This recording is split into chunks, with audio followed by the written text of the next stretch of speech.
प्रश्न संख्या 68।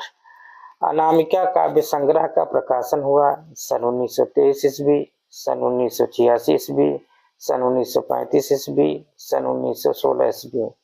अनामिका काव्य संग्रह का प्रकाशन सन 1923 ईस्वी में हुआ था, इसलिए विकल्प ए सन 1923 ईस्वी सही है। हमारा अगला प्रश्न है, वह तोड़ती पत्थर कविता कहाँ लिखी गई?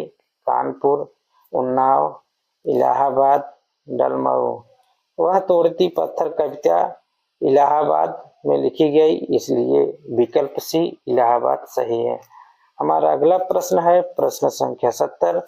सुमित्रा नंदन पंत का जन्म हुआ था गढ़कोला, रुनकता में, कानपुर में, कौसानी में।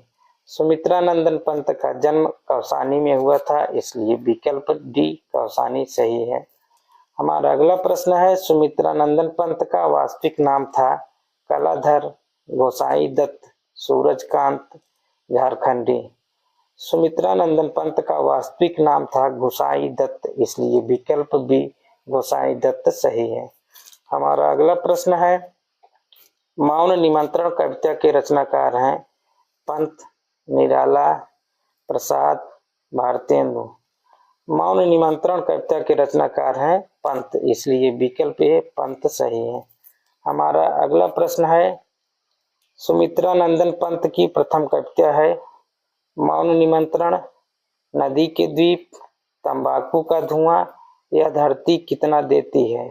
सुमित्रा नंदन पंत की प्रथम कविता है मौन निमंत्रण, इसलिए विकल्प ए मौन निमंत्रण सही है। हमारा अगला प्रश्न है, सुमित्रा नंदन पंत लिखित उपन्यास का नाम है मोती, माला, सोना, हार। सुमित्रा नंदन पंत लिखित उपन्यास का नाम है हार, इसलिए विकल्प डी हार सही है। हमारा अगला प्रश्न है, निहार में महादेवी वर्मा की कितनी कविताएं संग्रहित हैं? 40, 47, 50, 55। निहार में महादेवी वर्मा की 47 कविताएं संग्रहित हैं, इसलिए विकल्प बी 47 सही है। हमारा अगला प्रश्न है, तार सप्तक के संपादक हैं अज्ञेय, मुक्तिबोध, दिनकर, धूमिल। तार सप्तक के संपादक हैं अज्ञेय, इसलिए विकल्प ए अज्ञेय सही है।